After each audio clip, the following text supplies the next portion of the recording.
we're making too much demands on football managers in Cameroon when it's absolutely just a normal profession like any other profession.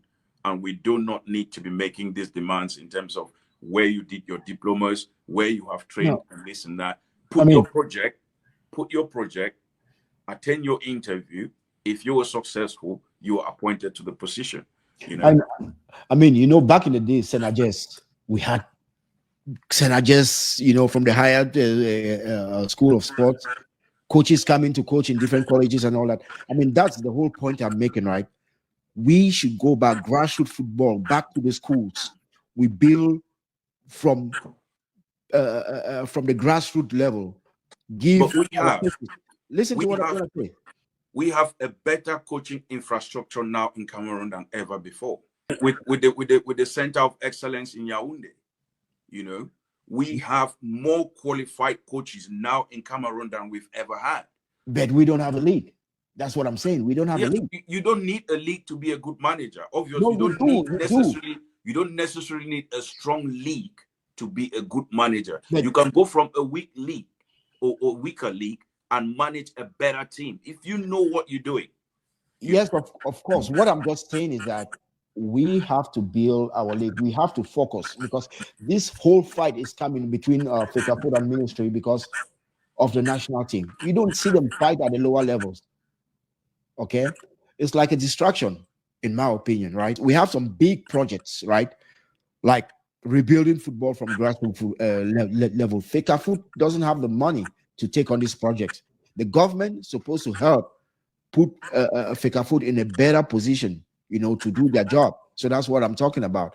So if we can focus our energy on building the local leagues, grassroots football, then we'll have more coaches coaching at various levels of the league. Then we can see those who actually are good coaches because now they have these certifications, all these diplomas, all these qualifications, but we don't see them coach.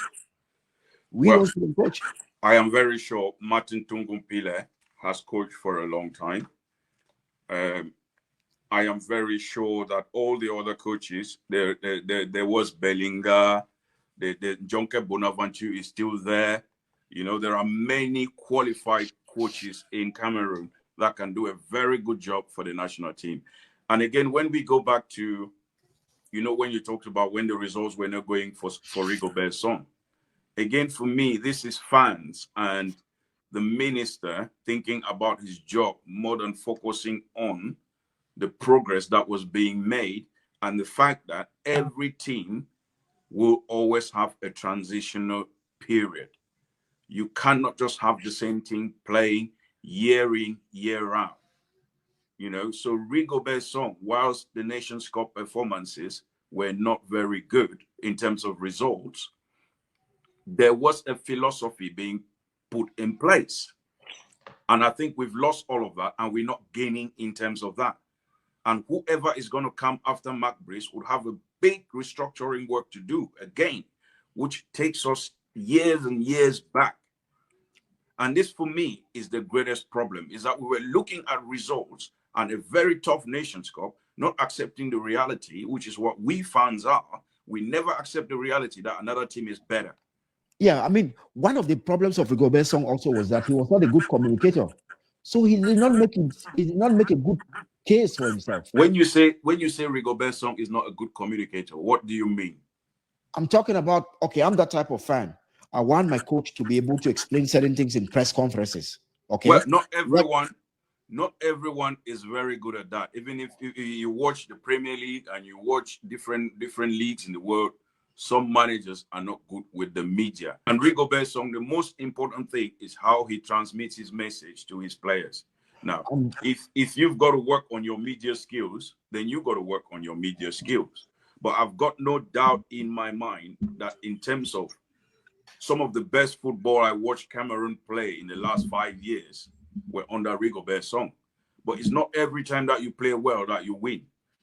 But for me, looking at some of those games with a keen eye, I saw where there were errors. And like we can see errors that senior managers, better managers in Europe make. But the thing is that when you are in that hot seat and you're making those decisions and you're watching from the sideline, you're not watching on telly. You're watching from the sideline. You're making pressure decisions. Like we had the other day, Amorim made changes. The whole world was saying that Manchester United needed to make changes. But Amorim, who was on the side of the pitch, had a different idea. It's a whole different ballgame. And bear with me, True Lion.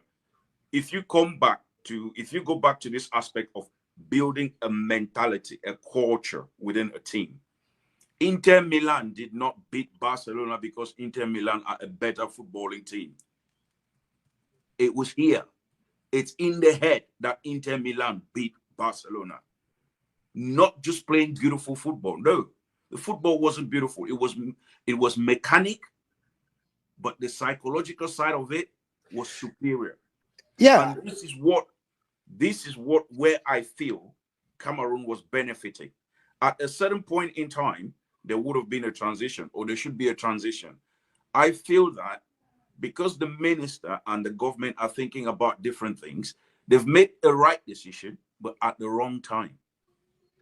They've made a decision to change the manager for a team in transition, and then that transition has stopped, and we have taken steps back. But because we are winning, people are actually thinking we're taking steps forward.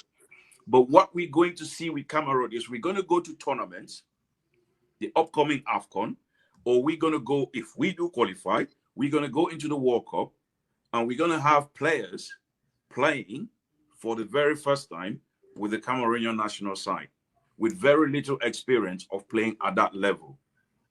Well, I think the team is already at a disadvantage, right? Because Mark Brice is coaching without his assistant on the bench. So it's like he's fighting with his one hand tied to the back, because absolutely the coach. Yeah. But even if he had his assistant, it wouldn't change anything in terms of the future of Cameroonian football. Like what I said earlier, that he said in an interview that I was recruited to win games. That's a problem statement for me. Yeah, that's always been the most important thing you have to do as a national team football manager is to build a culture and to build a system in a progressive environment. In a progressive environment, of course. And this is why I say that's one of the fallouts of appointing a manager or doing a manager change, the right thing at the wrong time, and putting someone that I do not think is in the position, in terms of what Bruce Arena was saying, to understand that culture and to actually inculcate that culture and the psychology into those players at every single level. And what I mean here is Rigobert Song would have been involved with the under-16s, under-17s, under-18s, the Olympic Lions, and then the senior national team. And all of this, doing this through the Center of Excellence is being constructed, if it's not finished yet, to make sure that these philosophies, this culture, translates through all the different levels of Cameroonian football. And you can start seeing players moving at different levels from one level to the other in the same way like we had in the 80s and the 90s. Whilst Cameroon was not doing well in late 90s and mid 90s, you could clearly see that the next group were coming. You could see them. They were there and they were coming through. It just needed the right time for them to hit. And then going back to this cultural thing and philosophy and mentality, 1998, people ignore this. Cameroon had a very good team, selection of players. What did we do with it? We went and brought Claude Leroy back, forgetting that Claude Leroy wasn't living in Cameroon. He had moved on.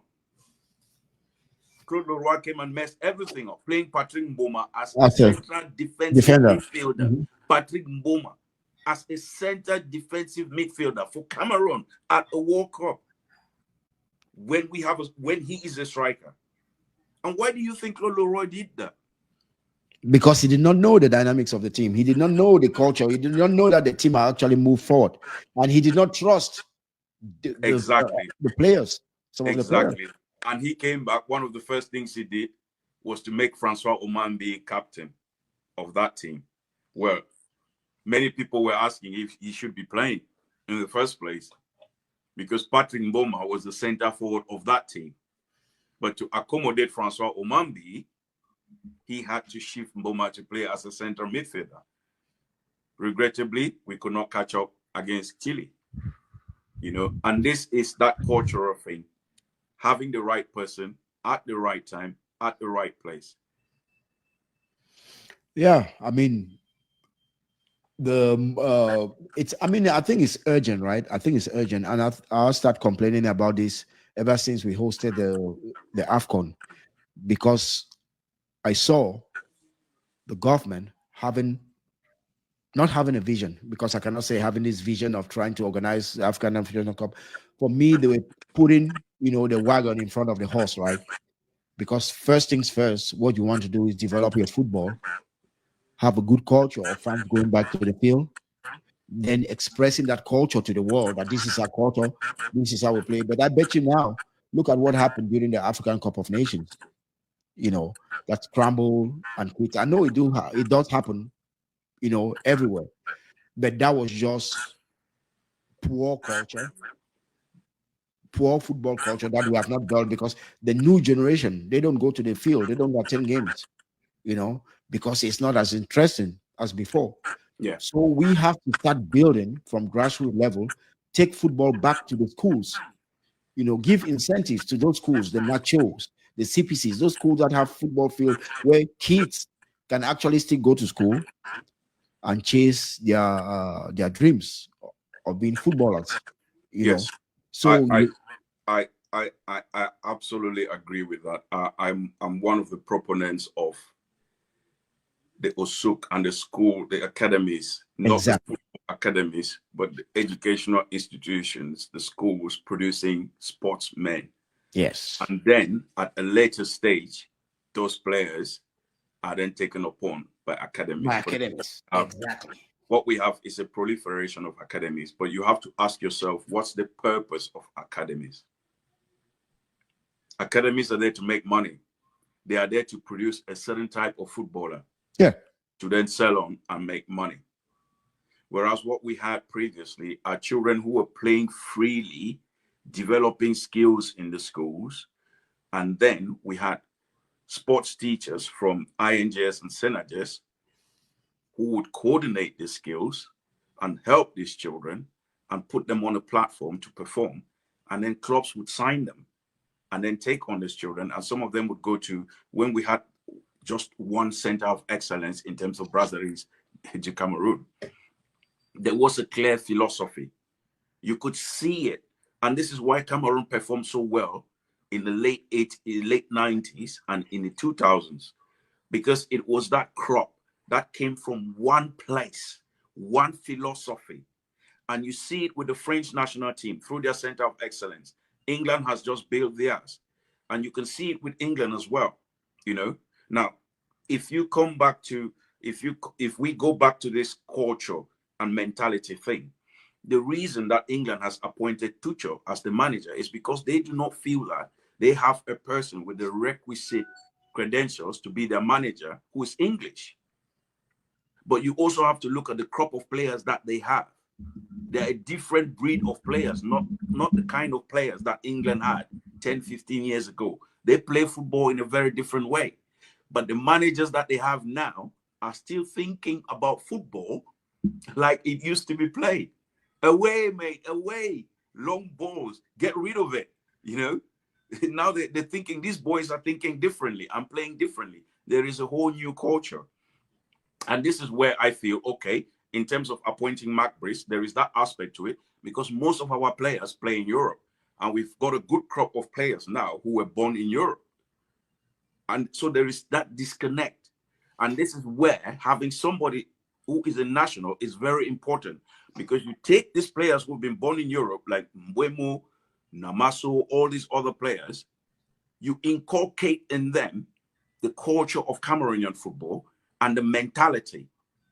Now, but what we have is Mark Brice, who will not change that because he doesn't even have that understanding of Cameroonian football culture, or he is still developing and learning it.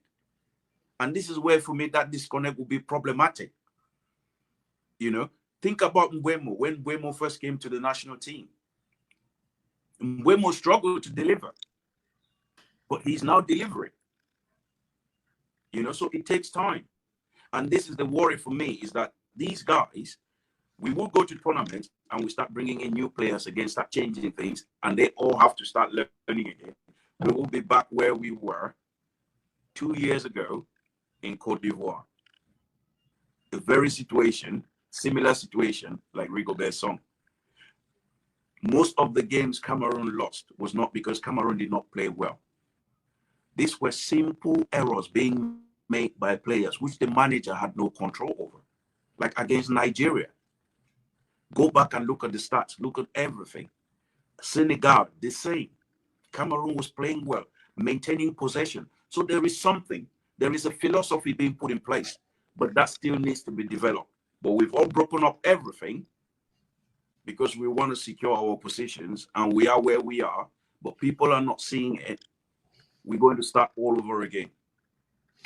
Well, personally, I think the team actually plays better today than they used to play under Rigobert Song. But I do agree that we are not moving forward because the focus is on the national team. The focus is about wins today. And we are not thinking about building a culture for the football, a culture that's sustainable for the future. You know, so that's actually where I do agree with you. But as far as going into this African Nations Cup, producing better football, and let's say maybe doing better, going to finals, I think Cameroon can do that. Well, they can always do. You cannot rule that out.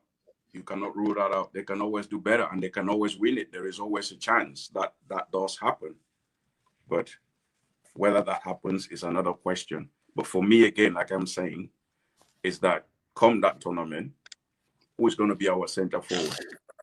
We got Mbeumo, who is a settled right winger, who is going to be on the left side. We've got a manager who was surprised about the qualities of what's his name now, who plays in Saudi Arabia, Nkudu. So he wasn't really aware of Nkudu and his qualities. You know what I'm saying? Magri is scoring goals for Toulouse. He's done really well this season. Rigobert Song was already putting his hopes and building up Magri and preparing him as the next center forward for the Cameroon national side. Unfortunately, the other guy for Mubanyas got the injury, so he's not available. But now we have Namaso. We want to count on Namaso. Again, I'm saying a player who's barely playing for Porto. And Porto today is not Porto of 2 years ago. You know, it is a difficult one. There is a lot. Winning is good. We've won most of our games. We've qualified for the AFCON. But in terms of the future, I think we're going to struggle. I don't know how we get out of this. I don't know how we get out of this. But if anyone's thinking that Cameroon is going to win the AFCON come 2025, December, I'm not sure. I'm not sure about that. I don't think that trophy is leaving the Maghreb anytime soon. Yeah, but I'm not even going there because that will be short-lived, right? I'm looking more like long-lived. But if we were looking long-term, why did we change the manager? Because people want us to win, isn't it? It's now. No, I'm not saying that we are looking long-term. I'm not saying that we are looking long-term. I say if we win, that would still fall under short-lived project. I'm not saying that we are looking long-term. Cameroon has never looked long-term. Winning is a good foundation. It's a habit that you develop, isn't it? If you go on and win a tournament, then it helps you psychologically to try and maintain that run. You know, if you look at our winnings in terms of AFCON, we won 84, finals 86, won 88, and then that was that 5-year period we started struggling. And then we came back again. 2000s.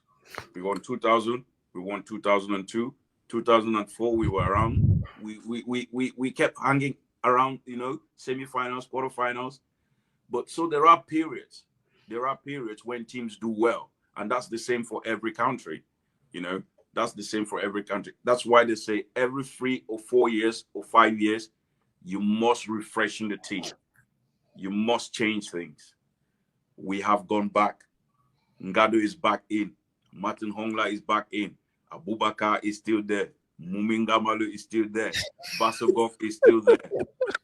So, but we haven't refreshing anything. Yeah, but that's been a problem. Because even if we're refreshing, we're taking second, third tier players from Europe to go and play superior football. So how can we win games? Say we're going to play England. You telling me Danny Namaso is going to trouble England? He can't even play for England under 21.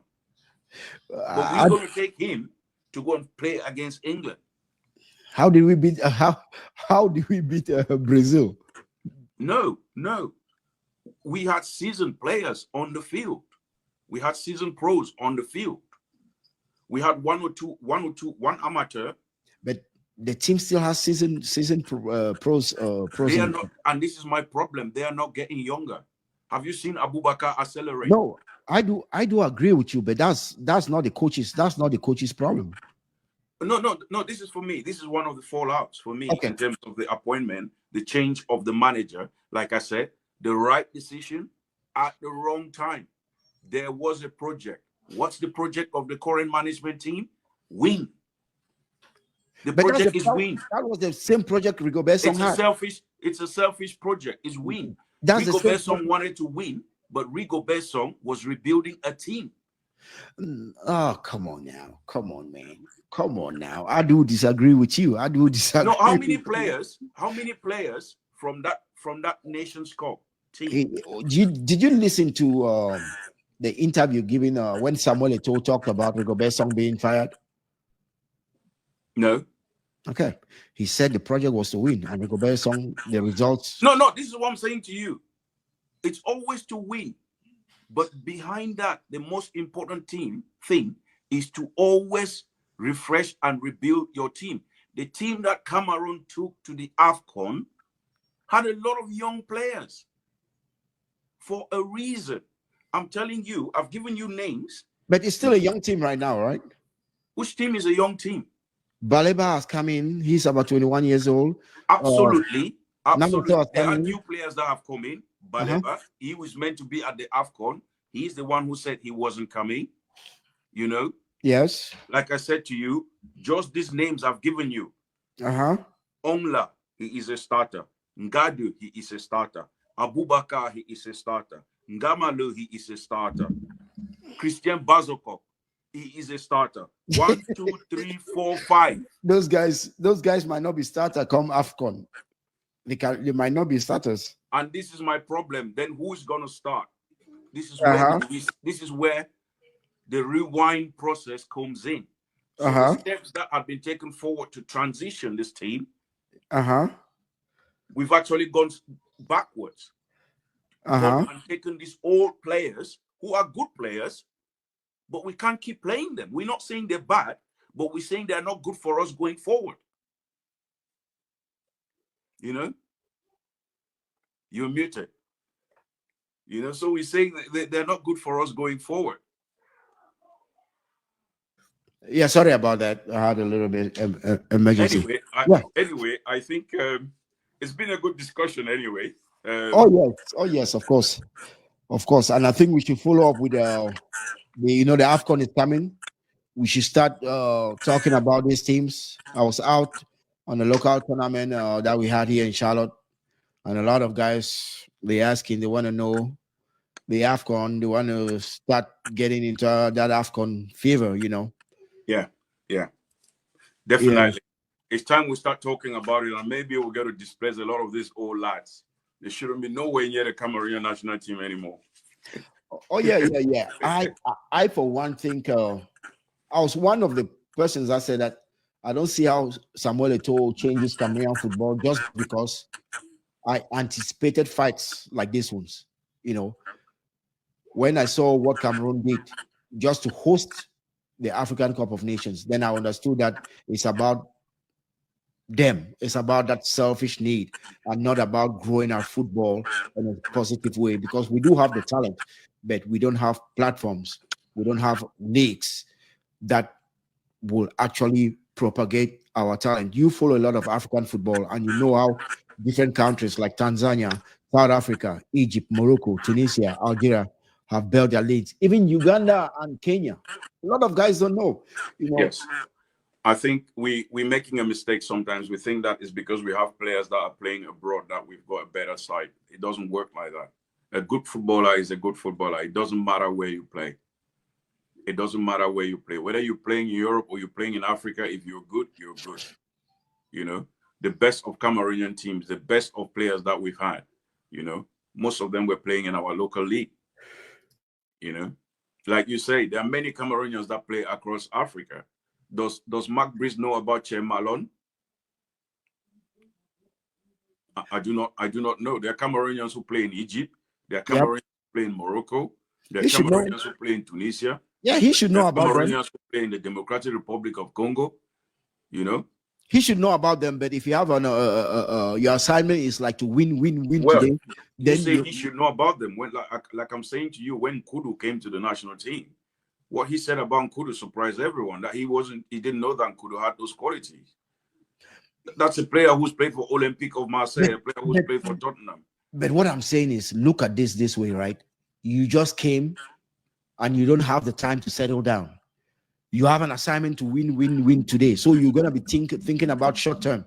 You won't spread, you know, yourself or your vision beyond, you know. Let me say something to you, my dear friend and brother. There's something I realized of all the managers for the teams that are qualified for AFCON. Yeah. There's only where is that? Where is that data? I've got it somewhere here. There is one French manager, 2 German managers, 1 Portuguese manager, never coached top level in Portugal, 1 Canadian, 1 Israelite. There are 4 Belgians.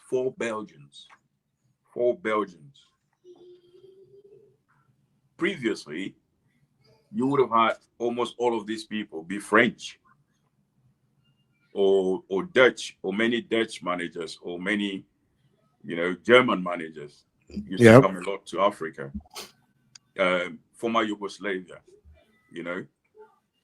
But we have 4 Belgians. What does that say? What does that say in terms of when you're talking about footballing nations and the culture of Belgium? Is a country that had foreign managers recently, you know, including Martinez, and now they have Dominique Tedesco or something. Yeah, you mean the Belgian coach? Yeah. So they haven't even got a Belgian as a national team manager. What does that tell you about the coaching system in Belgium, about the training of Belgian coaches? It tells me that, you know, Belgium grows a lot of kids. Like, they have good academies, you know, football academies, and a lot of Africans actually are tapping players from. Yeah. No, what I mean is, if we're really wanting to focus on appointing foreign nationals, are we really appointing the best candidates? No, we are not. We are not. So if you're not appointing the best candidate, why appoint? If you're not appointing the best, and this was the problem.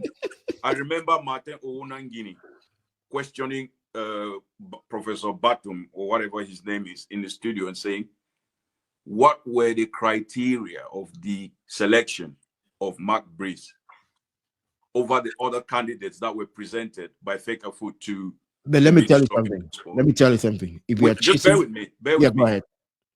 One of the criteria, Jean Lambert now was in the studio as well. What came out is that it was actually his salary that made them recruit Mark Breeze. He had the lowest salary demands. So we didn't go for quality. We went for cheap. And this is what I'm saying to you. This is what is key. What I'm saying to you, that there are 4 Belgians managing the teams that are qualified for AFCON. 1 French, 2 Germans. What I'm just trying to say to you is that the good quality managers, the top level managers that like we used to have before, we've had managers, former French national team managers, Henri Michel, coach Cameroon. We've had Arthur Georges, coach Cameroon. I mean, top level managers. So we had proposals for other top level managers rejected by the Minister of Sports because they wanted to appoint someone whose salary was a bit not too steep for the government. So let's take low quality, but pay low money as well. And So are we really sure that we have the right person in position? I mean, back to your point, Iya Mohammed was the one appointing most of those coaches, right? Because he was a football man. He was actually but also some coaches. I remember Pierre Lechantre was imposed on him. So I mean, it's the same story up and down. And well, but Samuel Eto'o said, they used to ask his opinion sometimes about the managers. Who should they appoint? Yeah, I mean, he brought in Clarence Sedoff and Patrick Kluivert. We don't understand that. But again, my point is just that, I mean, they gave excuses about salaries and all that because none of them know the real reason why the coach was appointed, And hey, he's here. We have to deal with him. But my whole point is just that if Fecafoot and the ministry are not working together, they are not looking into one direction, then we shall continue to struggle. Exactly, my brother. Yep. It was a nice session. Next week. Yeah, it was a nice session. You have a great day. I know you're on vacation. I mean, holidays. You have a bank holidays tomorrow. So, but you will be working, as you said. I'm sorry sorry to hear that. So, well, thanks for those actually who stayed on and watched. And we shall be bringing up more of such programs to you guys where we talk about football. Hopefully, next week we shall be talking about the upcoming African Cup of Nations. We plan to talk about various nations, break down, how they got into, how they got to qualify and things like that. Any closing remarks? Just to say that, yes, we are where we are. The situation is not good. Our football is not developing. The national team is winning, but I don't think it's developing. I think we're going backwards. But we wish the man good luck. Hope he continues to win and hope he wins tournaments and hope he qualifies us for the World Cup. Whether he would be the manager at the World Cup is another question, but we would see when the time comes. Just so we remember, the mentality, the culture and the mentality is more important than any tactical dispositions. Everything else comes from that. Thank you, Awa. You have a wonderful day. Have a good day.